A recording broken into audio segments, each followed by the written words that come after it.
بسم الله الرحمن الرحيم. الحمد لله رب العالمين حمد الشاكرين،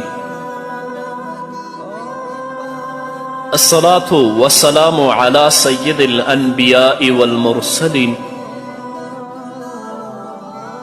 سيدنا ونبينا وشفيعنا ومولانا محمد وعلى آله وأصحابه الطيبين الطاهرين.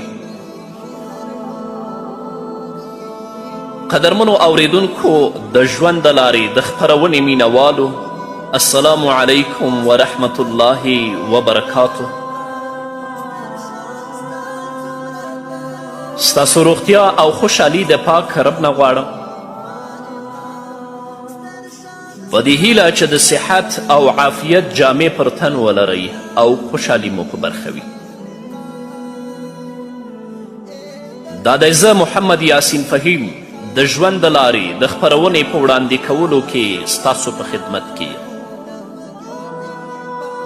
زموږ د نن ورځې د خپرونې موضوع بیا هم ژوند د نبوي لارښوونو په رڼا کې.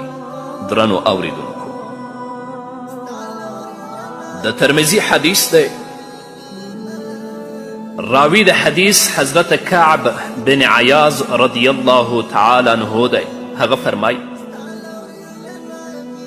سمعت النبي صلى الله عليه وسلم يقول إن لكل أمة فتنة وفتنة أمتي المال. حضرت کعب بن عیاض رضی الله تعالی عنه فرمایی چې ما د نبی کریم صلی الله علیه وسلم نه واوریدل چې رسول الله فرمایل د هر امت لپاره یوه ابتلا او امتحان وي، او زما د امت فتنه یعنی ابتلا او امتحان مال او دولت دی.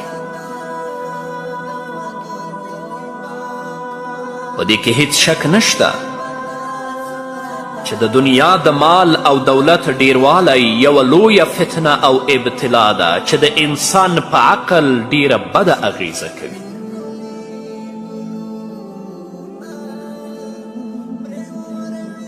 د هغه خوږوالی ډیر خوندور، خوشبویی د مشکو او عنبرو څخه ښکلې، منظر ډیر جذاب، مظهر د انسان هوش او حواس تر اثر لاندې راولي.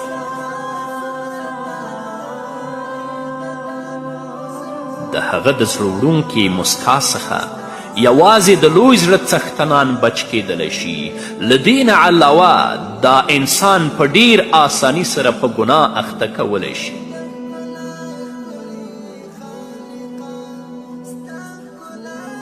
د دې خطرناکې فتنې علاج دا دی چې مؤمن د حرامو او نارواو څخه د لاس ته راغلي عاید یوه پیسه هم قبوله نه کړي.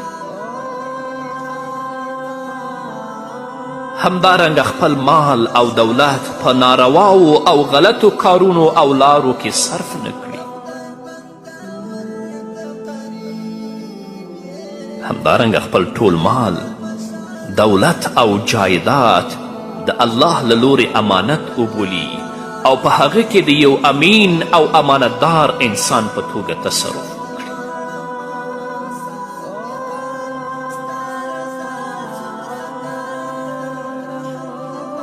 همدارنګه د خپل مال ډیره برخه د الله رب العزت په لاره کې ولګوي، کوم چې د ده د مصرفولو صحیح او حقیقي ځای دی.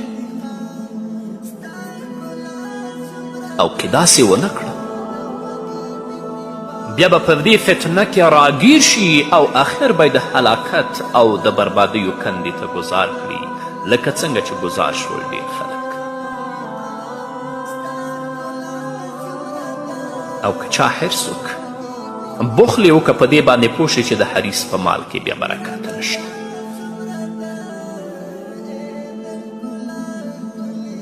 د بخاري، د مسلم او د ترمذي حدیث دی. راوی د حدیث حضرت حکیم بن حزام رضی الله تعالی عنه دی. هغه فرمای: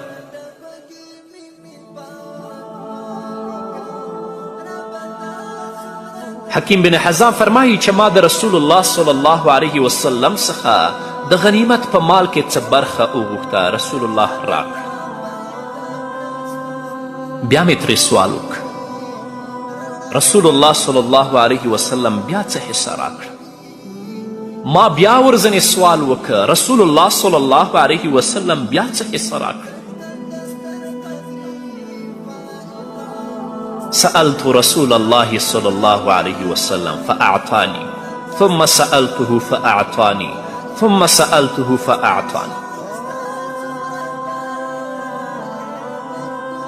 بیا نبی کریم صلی الله علیه وسلم راته ویلي ای حکیمه دا مال ډیر خوږ او خوندور دی. چا چې دا په سخاوت نفس او فیاضي سره واخیسته برکت به ورته پکې واچول شي، او چا چې د دې په لاسته راوړنه کې د حرص او بېصبري څخه کار واخیسته برکت به ورته پکې وانچول شي، او دا به د هغه ګېډور په څیر وي چې خوراک کوي او مړیږي نه.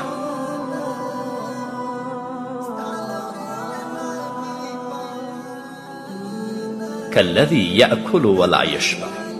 او دا یې هم راته وفرمیل چې الید العلیا خیر من الید السفلی. پورته لاس یعنی ورکوونکی لاس د ښکته لاس څخه یعنی له اخیستونکي لاس څخه دا غوره دی. حکیم بن حزام وای ما نبی کریم صلی الله علیه وسلم ته وفرمیل ای د الله رسوله زما دې په هغه الله قسم وي چې ته د حق دین سره رالیږلی له تا وروسته به تر مرګه پورې د هیچ چا څخه څه وانه. حضرت ابابکر صدیق رضی الله تعالی د خپل خلافت په وخت کې را وغوښته تر څو د غنیمت په مال کې خپله برخه واخلي. حکیم بن حزام یې راوغوښت، لیکن حکیم بن حزام رضی الله تعالی عنه د هغه مال د اخیستلو څخه انکار وکړ. بیا امیر المؤمنین سیدنا عمر فاروق رضی الله تعالی عنه د خپل خلافت په وخت کې حکیم بن حزام د غنیمت د برخې اخیستلو لپاره راوغوښت. حکیم بن حزام د عمر رضی الله تعالی عنه څخه د مال اخیستلو څخه هم انکار وکړ، ویلې چې زه نه اخلم. بیا سیدنا عمر فاروق رضی الله تعالی عنه وفرمیل ای مسلمانانو زه تاسې ګواه کوم چې زه حکیم بن حزام د غنیمت د مال څخه د حصې اخیستلو لپاره رابولم، خو هغه د هغه مال د اخیستلو څخه انکار کوي. حکیم بن حزام د محمد رسول الله صلی الله علیه وسلم څخه وروسته تر مرګه پورې د هیچ چا څخه څه ونه.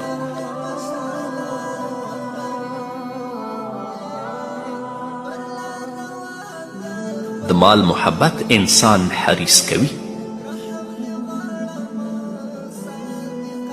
حریص انسان د ډیر مال د جمع کولو هڅه کوي او بیا یې شمیر او فکر کوي چې دا مال به ورسره تل پاتې وي.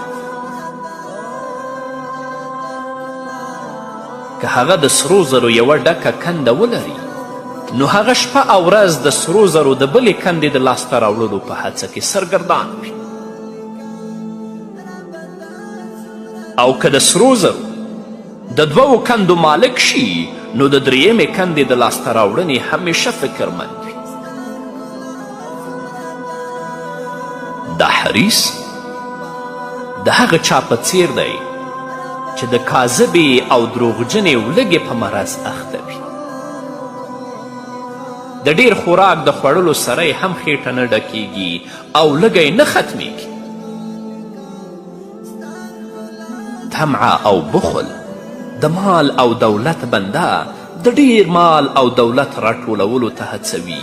د هغه د حرص او تمې هیڅ حد معلوم نه وي چې هغه ته په رسېدو هغه ووایي چې دا مال کافي دی، مګر دا چې د چا په زړه کې د مال محبت نه وي، الله تعالی هغه ته د سکون او اطمینان نعمت ورکوي او په مال کې بې حده برکت اچوي.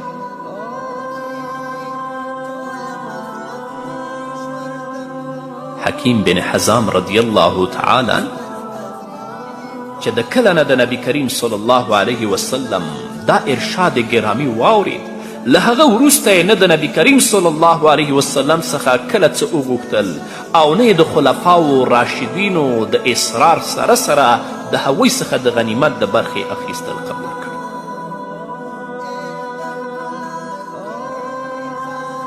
الله تعالی د دې په بدل کې د هغه په مال کې دومره برکت واچوه چې د مرګ په وخت کې حکیم بن حزام رضی الله تعالی عنه په قریشو کې تر ټولو زیات مالدار او سرمایهدار. چیرته دی انصاف، چیرته دی قناعت؟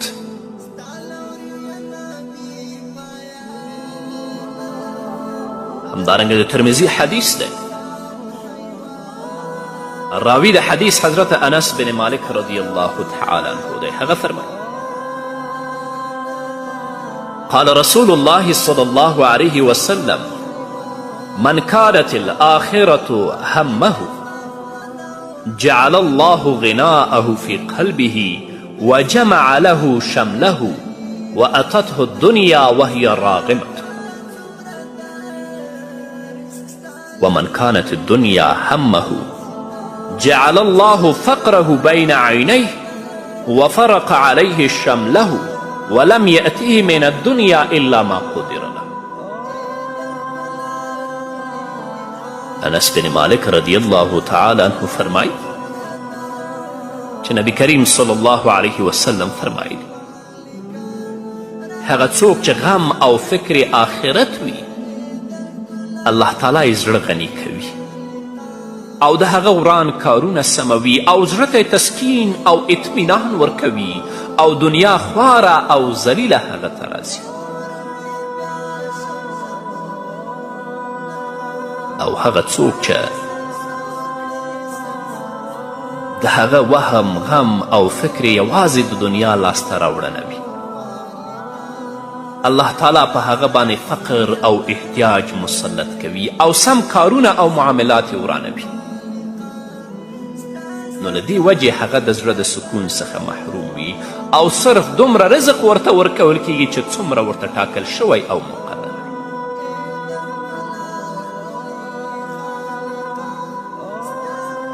الله تعالی په هغه محتاجي مسلطوي. مطلب دا چې د دې سره چې دولتمن او سرمایهدار وي د خپلې غریبي او مفلسي څخه شکایت کوي او هغه تل ګمان کوي چې د هغه مالی حالات ډیر خراب دي او د غریبي په اور کې سوځیږي. د دنیا حرص د هغه د زړه څخه د سکون نعمت اخلي او ختموي او کله چې د ځان څخه دولتمن او پیسهدار خلک ګوري د فقر او غریبي تصورات یې زړه په غم اخته کوي. همدارنګه د بخاري، د مسلم او د ترمذي حدیث دی. راوی د حدیث حضرت ابی هریره رضی الله تعالی عنه دی. هغه فرمایي قال رسول الله صلی الله علیه وسلم ليس الغنى عن كثرة العرض ولكن الغنى غنى النفس. رسول الله صلی الله علیه وسلم فرمایي د دنیا او د ژوند د اسبابو زیاتوالی دولتمندي او غنا نه ده، اصل دولتمندي د زړه بېنیازي او غنا ده. داسې مالدار، سرمایهدار او دولتمند ته غني نه ویل کیږي چې د مال د موجودیت سره سره د حل من مزید چیغې وهي چې نور دې زیات شي. دا انسان غني نه بلکې د دنیا وږی دی. په حقیقت کې غني هغه دی چې په زړه کې د دنیا محبت او حرص نه وي او زړه د دواړو څخه بیزاره وي. د دنیا تمه او حرص هغه د حق لارې څخه نشي اړولی.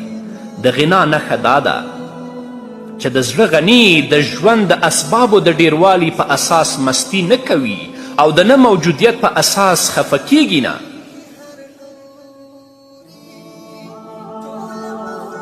او د دولتمندانو او سرمایهدارانو تاثیر لاندې نه راځي او نه غریبانو او فقیرانو ته په سپکه سترګه ګوري او نه دیکې ورکوي،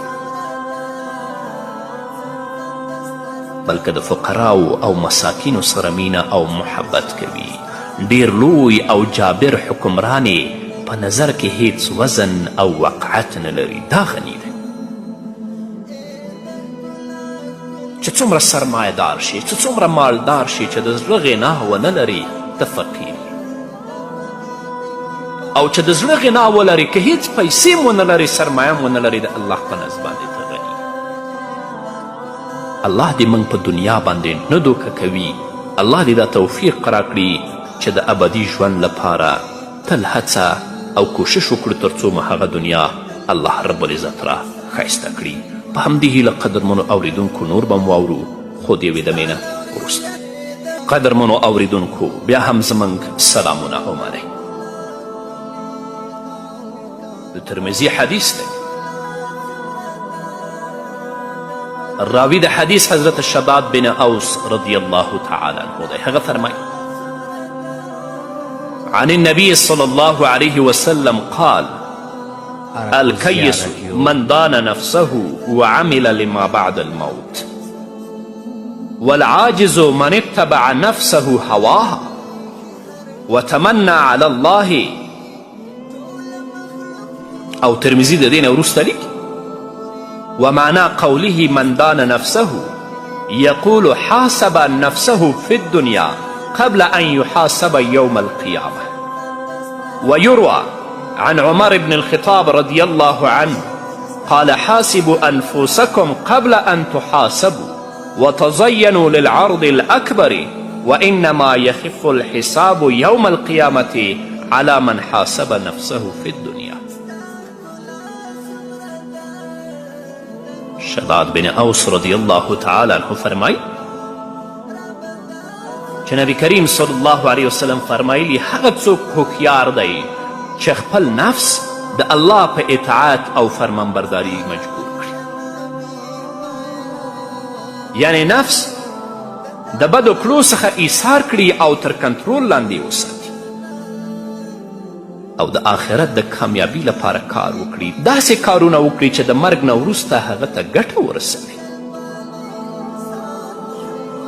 عاجز، ناتوان او کمعقل هغه دی چې د خپل نفس د خواهشاتو او غوښتنو غلام او تابع وي او د الله تعالی څخه هیله او توقع لري چې حساب به ورسره نه کوي.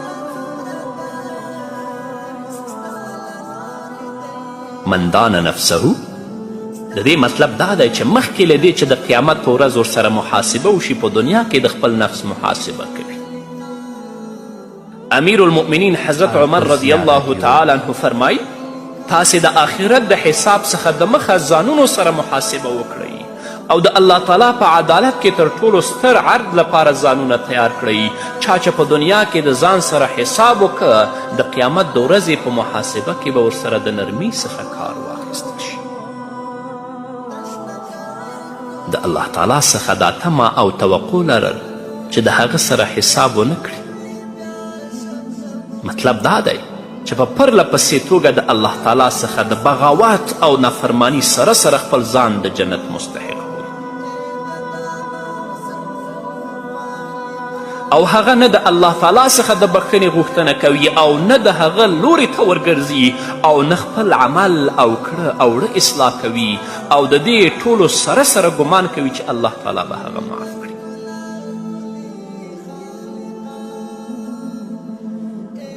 د هغه چا څخه ډیر هوښیار او دانا څوک دی چې د دنیا په څو ورځو ژوند کې د الله د قانون پیروي وکړي او د آخرت د تلپاتې ژوند د تلپاتې نعمتونو او راحتونو څخه خپله لمنه ډکه کړي.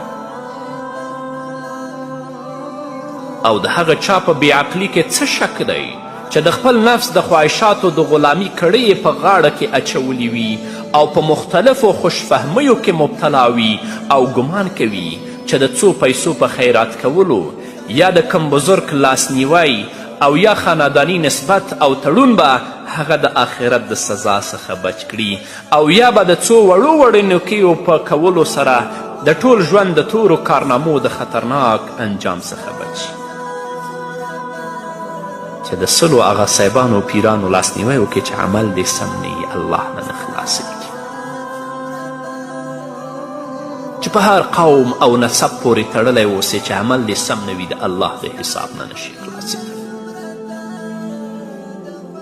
کم خلک چې آخرت هیر کړي او په دنیا کې د خپل نفس او خواهش په بندگی او غلامی کې ډوب شي، هغوی د حضرت عتبه بن غزوان رضی الله تعالی عنه په دې تقریر باندې غور وکړي. عتبه بن غزوان فرمای دنیا د خپلې خاتمې او پای اعلان کړی دی، یعنی د هغې د فنا کېدو وخت رانږدې شوی دی او په ډېرې چټکتیا سره یې اشاره اړولې ده. اوس صرف د دنیا همدومره برخه پاتې ده لکه د لوښي په بیخ کې چې لږې شانته اوبه پاتې وي او څښتنې هغه لږې اوبه وڅکي. ای د الله بندگانو، تاسې دا فانی دنیا پرېښودونکي یاست او د یو داسې ځای په طرف تلونکي یاستئ چې زوال او فنا نه پیژني. د غفلت پردې له خپلو سترګو پورته کړئ او هلته د یوې ښې توښې سره ولاړ شئ. د دې تقریر مطلب دا دی چې د دنیا د عمر ډیره برخه تیره شوې او هغه اوس د خپل عمر د آخري شیبو او لحظاتو څخه تیریږي. ټول انسانی نسل د آخرت لافانی یعنی نه پناه کیدونکي نړۍ ته تلونکي دي او هلته یوازې د نیکیو پانګه په کار راځي او بس. همدارنګه د بخاري او د مسلم بل حدیث دی. راوی د حدیث حضرت ابی هریره رضی الله تعالی عنه دی. هغه فرمایي ان رسول الله صلی الله علیه وسلم قال حجبت النار بالشهوات وحجبت الجنة بالمكاره. رسول الله فرمایي جهنم د نفس غوښتنو کې رانغښتل شوی دی او جنت په مشکلاتو کې رانغښتل شوی دی. په دنیا کې د ژوند د تیرولو یوازې دوه طریقې دي. اول د الله تعالی او د رسول الله صلی الله علیه وسلم د شریعت څخه لرې او آزادانه ژوند تیرول. دا د انساني نفس غوښتنه ده. هغه خلک چې د بېمهاره حیوان په څیر آزاد ژوند تیروي او د الله او د رسول صلی الله علیه وسلم د اطاعت او فرمانبرداري کړۍ په غاړه کې نه اچوي، همدې ته شهوات یا د نفس غوښتنې ویل کیږي. لکه شراب څکل، زنا کول، غیبت کول، دروغ ویل، بهتان تړل، وعده خلافي کول، رشوت خوړل، سود اخیستل، ظلم او خیانت کول. د قیامت په ورځ د نفس همدا غوښتنې د اور شکل اختیاروي. دویمه طریقه د ژوند په هر کار او معامله کې د الله او د رسول صلی الله علیه وسلم اطاعت کول. دا په نفس ډیر سخت تمامیږي. کم خلک چې د الله بندگی او د رسول الله صلی الله علیه وسلم اطاعت کوي، هغوی به د نفس د ټولو فتنو څخه محفوظ وي. مثلا هغوی غصه زغمي، د خلکو غلطي معاف کوي، د ګناهونو څخه ځان ساتي، د الله ټول حکمونه په ځای کوي، 5 وخته لمنځونه ادا کوي، روژې نیسي، حج کوي، زکات ورکوي، صدقه او خیرات ورکوي. داسې کارونه په نفس ګران او سخت تمامیږي، نو ځکه یې دې ته مکاره وویل.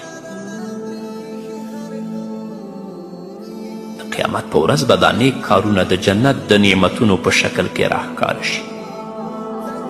د نبی کریم صلی الله علیه وسلم د دې وینا مطلب دا دی چې ځانونه په نفسي غوښتنو او خواهشاتو کې مه غر کوئ چې جهنم ته به ولاړ شئ، او د نیکي او خیر په لار روان شئ. که څه هم په دې لاره تلل د نفس لپاره ډیر ګران دي چې د جنت د تلپاتې نعمتونو وارثان جوړ شئ. الله تعالی دې موږ او تاسې د جنت د تلپاتې نعمتونو وارثان جوړ کړي. په همدې هیله قدرمنو اوریدونکو، دا وه زموږ د نن ورځې خپرونه چې ستاسو درانه حضور ته وړاندې شوه. تر بلې خپرونې پورې چې زه بیا هم ستاسو درانه حضور ته راځم، تاسو ټول په لوی او بخونکي الله سپارم. پاتې ژوند مو نیکمرغه، ښاد، بریالي او کامیاب.